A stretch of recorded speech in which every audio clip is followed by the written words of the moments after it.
Boa tarde a todos. Em primeiro lugar, agradeço a UPA pelo convite. É uma grande honra estar aqui compartilhando esse momento com vocês, com os colegas de mesa. Saúdo a doutora Luciana Gil, a doutora Gleice, o doutor Gustavo, o doutor Rafael. Eu tomei a liberdade de pedir para inverter, porque o tema que me foi incumbido, né, foram as questões jurídico-ambientais e empreendimentos de infraestrutura. E, particularmente, a gente tem questões comuns, tanto nos empreendimentos de mineração, energia e infraestrutura, e a gente comunga desses problemas com não problemas, né, mas esses pontos que surgem no licenciamento, que tem a ver com as questões indígenas, as comunidades quilombolas, as comunidades tradicionais, em qualquer tipo de empreendimento. E a reflexão que eu queria trazer aqui, que é uma questão que a gente vem enfrentando, particularmente no escritório, e eu já faço aqui, já atribuo, né, parte das conclusões que eu vou trazer às grandes e produtivas discussões travadas no âmbito do escritório. Então, faço aqui menção à equipe Sion como coautora dessas conclusões que a gente vai apresentar. São relacionadas à certidão de conformidade com a legislação de uso e ocupação do solo, que está prevista lá na resolução CONAMA 237 de 97. Como que particularmente a ausência dessa certidão, ela tem reflexo no licenciamento ambiental, e isso de diferentes vieses vem sendo colocados nos tribunais, né? E como isso vem sendo enfrentado pelos tribunais, enfrentado pela AGU, num documento que eu já adianto para vocês, aparentemente é muito mais simples do que a questão que foi colocada pelo Gustavo, né, de ser ou um consentimento ou uma consulta, e precisa especificamente da participação da FONAI, ou pode ser diretamente. No nosso caso, a gente vai estar falando de um documento objetivo, declaratório, vinculativo, e que, portanto, traz reflexos significativos quando da sua ausência. A gente vai analisar aqui quais seriam, né, os casos dessa ausência, quando ela está posicionada, e como que os tribunais vêm se manifestando. O fato é que a questão vem sendo rotineiramente judicializada, a gente observa isso de poucos anos para cá. A doutrina praticamente não enfrenta o tema, foi uma dos motivos, né, que me fizeram optar por essa explanação, porque a doutrina explora pouco essa questão e diante da sua significância. Então, a gente começa abordando um pouquinho o contexto dessa certidão no âmbito do licenciamento, como que é tratada a natureza jurídica dessa certidão, os problemas recorrentes e como que os tribunais e a AGU vêm interpretando, a AGU já provocada algumas vezes a se manifestar sobre ela, e já trazemos aqui algumas propostas, que seria a possibilidade de aferição, ou trazemos propostas pelo menos para refletir sobre a possibilidade do órgão ambiental aferir essa conformidade de acordo com, e não ficasse apenas à mercê de dessa materialidade dentro do processo. Então, o que é essa certidão? Ou para quem não está tão familiarizado com o licenciamento ambiental, a gente sabe que no início do processo, a gente tem uma série de documentos que tem que instruir o procedimento, e pela listagem lá do artigo 10 da resolução CONAMA 237, a certidão de conformidade de uso e ocupação do solo é um desses requisitos. E o objetivo dessa certidão nada mais é do que atestar a conformidade daquele empreendimento com o zoneamento municipal. Ele está numa zona industrial, que está numa zona de uso misto, que está numa zona comercial, mas que comporta aquele tipo de atividade. Simples. E, na verdade, aqui também não se questiona, eu já faço essa premissa, a gente não questiona em momento algum a competência do município para legislar sobre normas urbanísticas. Ao contrário, a gente ratifica essa competência o tempo todo, né, que está prevista lá no artigo 82 da Constituição, e o município ele tem esse dever, ele não tem só essa competência, ele tem esse dever de organizar ordenamento do solo. E aí a questão que se coloca é que bastaria, então, para aferir essa conformidade, e um subsídio, por, muitas vezes, principalmente, né, quando o licenciamento é estadual ou é federal. O ente que está mais perto, o órgão estadual ou federal, ele não tem essa familiaridade com as peculiaridades locais. Então, basicamente, é um exercício de cooperação entre os entes federados. Mas essa certidão, claramente, isso é só atestar que o zoneamento local é X zona, né, X regra, e que aquele empreendimento se enquadra dentro das aptidões daquela zona, ele tem realmente uma natureza jurídica declaratória. A gente não está falando de constituição de direito, a gente está falando simplesmente de reconhecer uma situação jurídica. Que, obviamente, essa situação jurídica é reconhecida por um documento da administração pública. Quando levado aos tribunais a questão, os próprios tribunais não discutem, né, não são uníssonos nessa natureza declaratória. E aí a gente traz esse posicionamento do MP de São Paulo, numa apelação civil que discutia exatamente o caso que tem. E esse caso de São Paulo era que o município, ele se recusava a dar a certidão de conformidade para o empreendimento porque era uma certidão que iria embasar uma renovação de licença, pelo fato de que acho que a empresa estava sendo alvo de um inquérito civil ou alguma coisa paralela referente à licença em questão. E o próprio Ministério Público dizia que essa omissão não se justificava. O município tem que se manifestar se está de acordo ou não com o zoneamento. Se há um inquérito civil, se há um processo administrativo, se está se averiguando o pós-licenciamento, isso é em âmbito de outro processo. A declaração se está de acordo com o zoneamento ou não. Então, essas questões paralelas, né, não obstaculizariam a emissão dessa certidão. O Tribunal de Justiça do Maranhão também já se manifestou 2 vezes sobre esse posicionamento. E, ainda mais, uma vez sendo um ato declaratório, claro que ele é vinculativo. Ele é um ato vinculado, na verdade, um ato vinculado e vinculativo. É vinculado tanto ao poder público, que tem que emitir a certidão, pelo direito também do cidadão de obter essa certidão para o seu empreendimento, quanto é vinculativo para o órgão ambiental. Se o empreendimento estiver de acordo, né, com o zoneamento ambiental daquela área, é uma premissa para que a sua licença prévia seja pelo menos analisada. Agora, uma vez que não está, isso até segundo o entendimento da AGU, se não estiver de acordo com o zoneamento, seria um óbice para aquele empreendimento naquela localização. E aí você teria que analisar uma alternativa locacional. Então, a natureza jurídica nos parece muito clara, né, sem discussão. Então, qual é o problema em relação a essa certidão, os problemas que a gente vem enfrentando? Na verdade, eu destacaria aqui 4 tipos de problemáticas, né? A primeira é quando não tem legislação de uso e ocupação do solo. E aí, o município, obviamente, não pode dar uma certidão de conformidade com uma legislação que não existe. Então, como o órgão ambiental veria essa situação?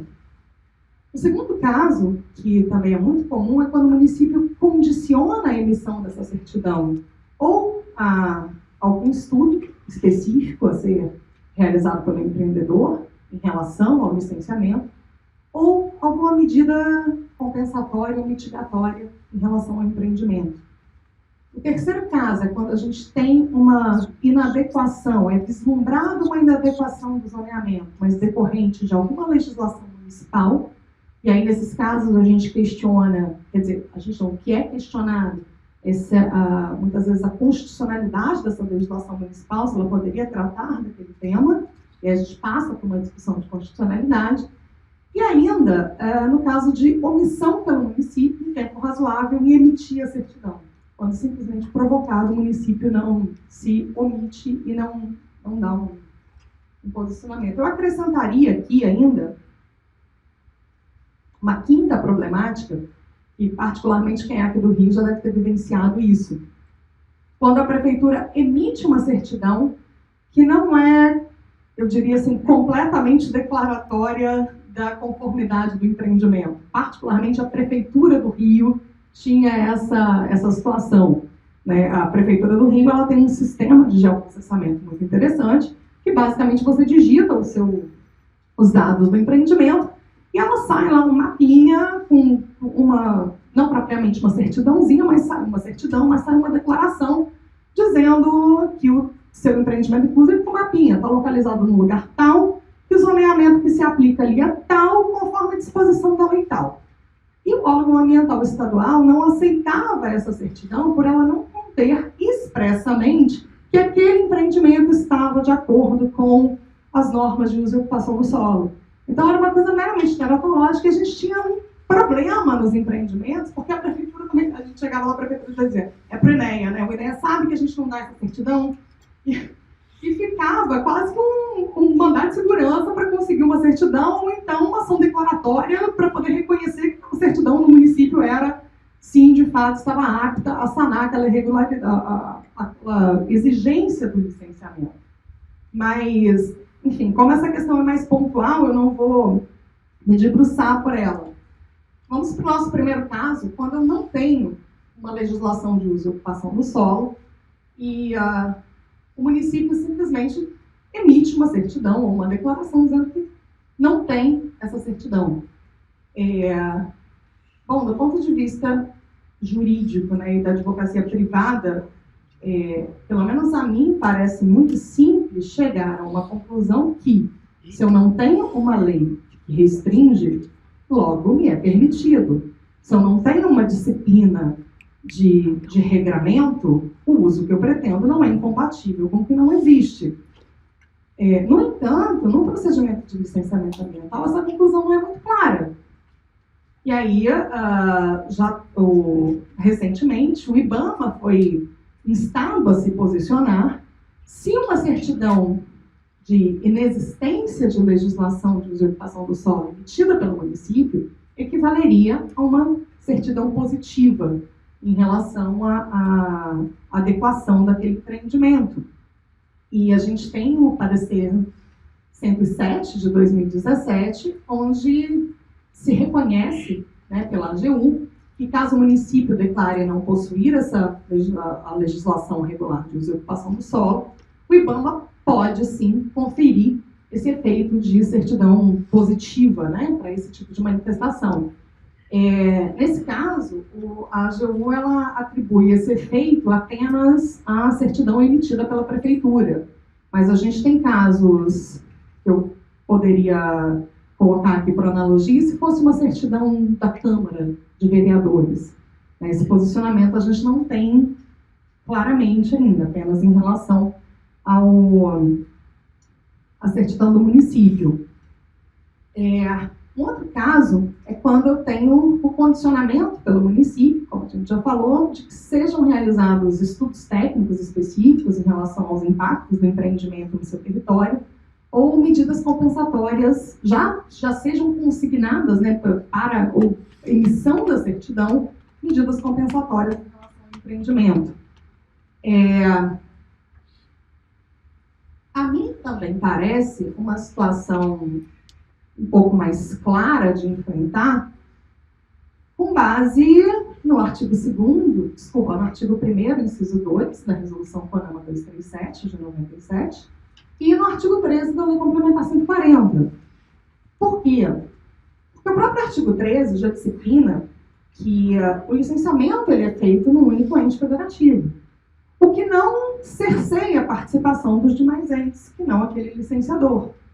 Isso pode ocorrer também por previsão expressa do parágrafo 1º do artigo 13 da Lei Complementar 140, esses entes interessados, né, se manifestem, podendo consignar aí seus pleitos do que eles acham que seja pertinente do ponto de vista de estudos técnicos, dos estudos, né, em relação às peculiaridades do seu território, das medidas mitigatórias e compensatórias que entendem pertinentes em relação ao empreendimento.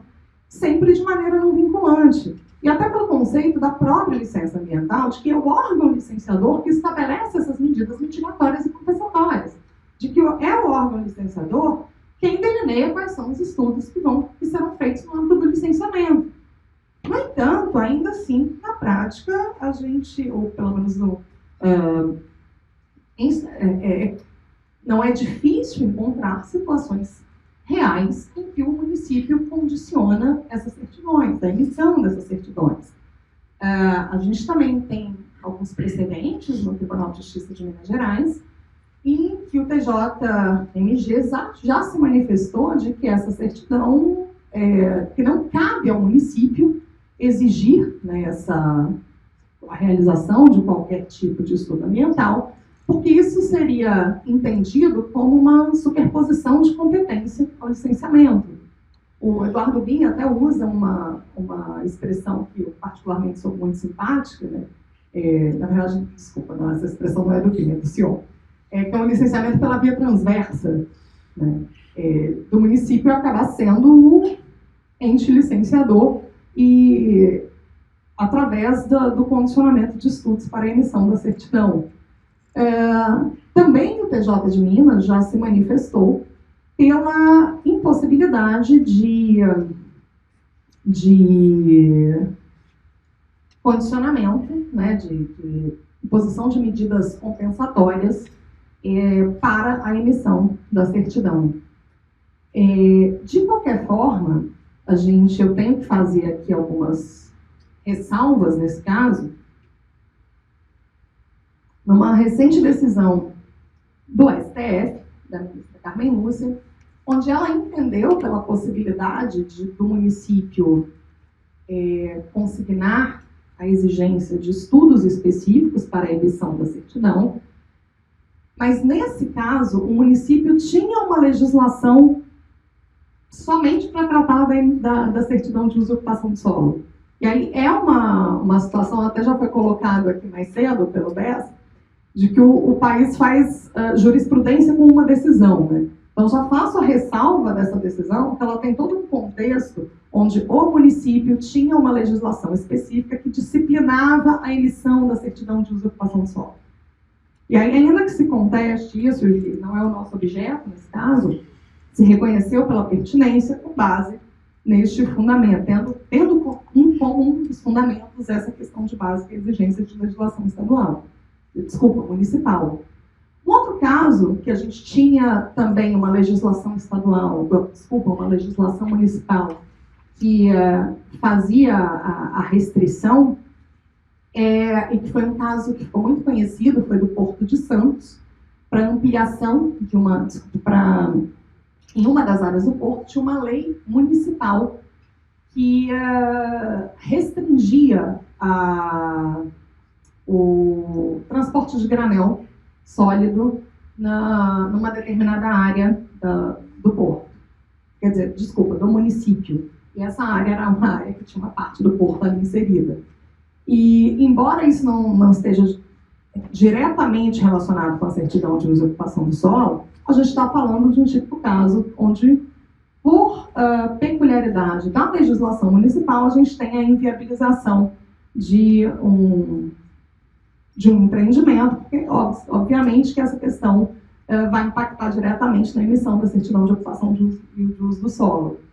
E essa legislação municipal, ela foi objeto da ADPF 316, que foi julgada em 2014, onde o STF suspendeu a eficácia da expressão exceto granel sólido, por entender que, ao fazer esse detalhamento, né, do tipo de produto que poderia ser objeto nas áreas portuárias, o município invadia uma competência que era privativa da União, de legislar sobre portos.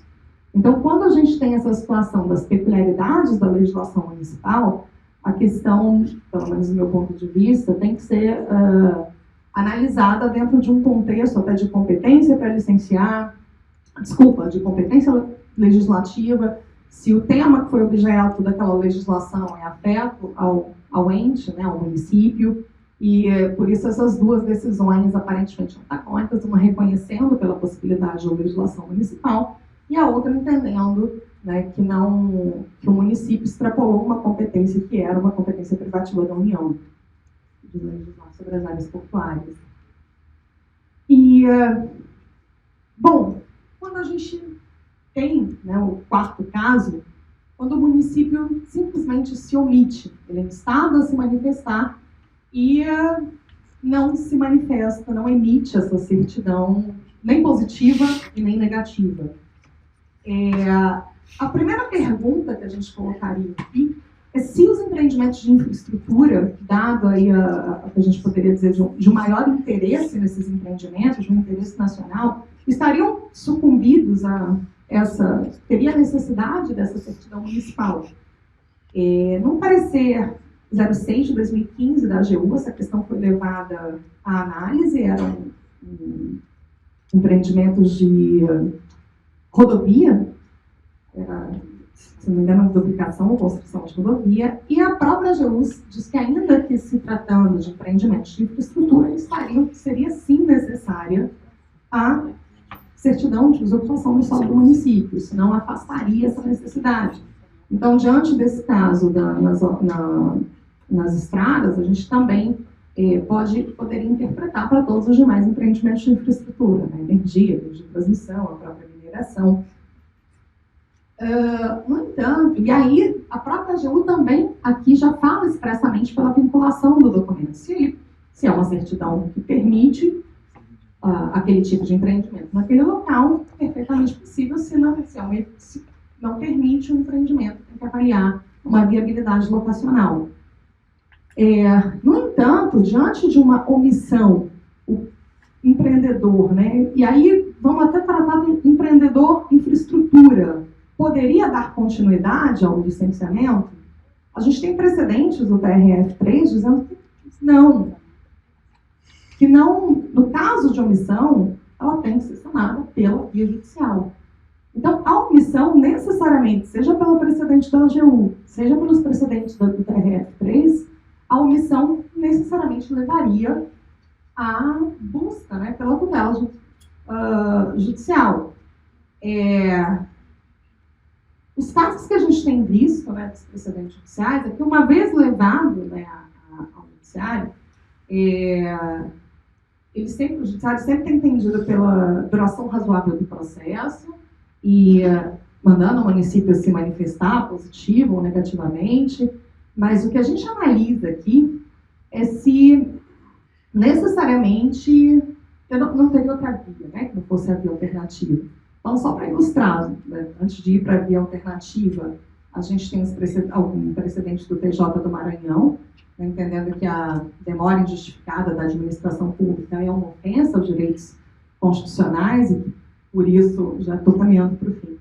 Seria, né, lei da via do mandato de segurança. Agora, essa omissão ela teria uma alternativa de ser sanada, que não a via judicial? E essa é uma proposta que a gente se predispôs a analisar e a discutir, e particularmente a gente entende que sim. E por quê? A gente entende que poderia sim ser aferida essa conformidade dentro do processo de licenciamento a partir de estudos técnicos apresentados pelo empreendedor. Por quê? Porque aqui, volto a repetir, diferente de um posicionamento da FUNAI, da Fundação Cultural Palmares, são manifestações subjetivas que também, de cunho subjetivo, porque elas têm que analisar o estudo, elas têm que propor medidas mitigatórias, medidas compensatórias. Aqui a gente está falando de ato declaratório. Então, eu tenho que... E se nessas manifestações, pela Portaria Interministerial 60, de 2015, que o Gustavo comentou, é possível que o órgão ambiental caminhe com o processo de licenciamento se os intervenientes não se manifestarem no tempo que é estabelecido dentro da portaria? Aqui a gente entende que, em se tratando de ato declaratório, poderia sim inverter a premissa para que o empreendedor, da mesma forma que apresenta os estudos para subsidiar as outras manifestações, apresente também, até porque é uma coisa muito objetiva de ser colocada. Eu tenho a legislação, eu tenho o endereço do empreendimento, eu tenho mecanismos de geoprocessamento. Eu diria que é o parâmetro mais objetivo do licenciamento ambiental, é a adequação locacional. Você consegue perfeitamente inferir. E por que isso não seria... Eu vejo essa possibilidade. O empreendedor já produz essa informação no âmbito dos estudos que vão estar subsidiando o licenciamento, então é uma informação que existe.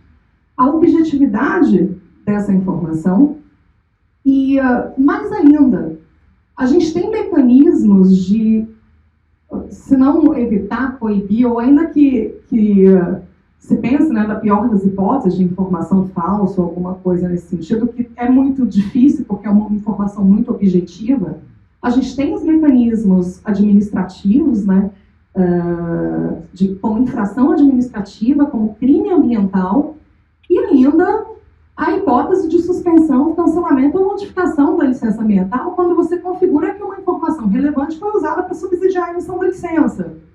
Então, uma bandeira que a gente defende é, sim, de se admitir a possibilidade, né, que diante de uma situação de omissão principalmente, eu defenderia até mais, eu defenderia que em qualquer caso, mas principalmente diante de uma omissão do poder público municipal na emissão dessa informação, dessa declaração, que possa, sim, o empreendedor produzir essa informação do processo de licenciamento e essa informação ser aferida pelo órgão ambiental, porque a gente tem mecanismos para resguardar,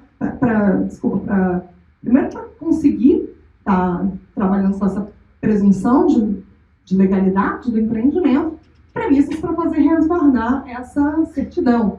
E, corroborando, já caminhando para o fim, no último slide, essa premissa, eu também destaco aqui que no projeto de lei de licenciamento, eu acredito que essa seja a última versão que eu peguei ontem, mas assim, de ontem para hoje as coisas mudam muito, né, principalmente em relação ao SPL, mas o artigo 11 do PL prevê, do PL 3729, já prevê que essa certidão vai deixar de ser exigida.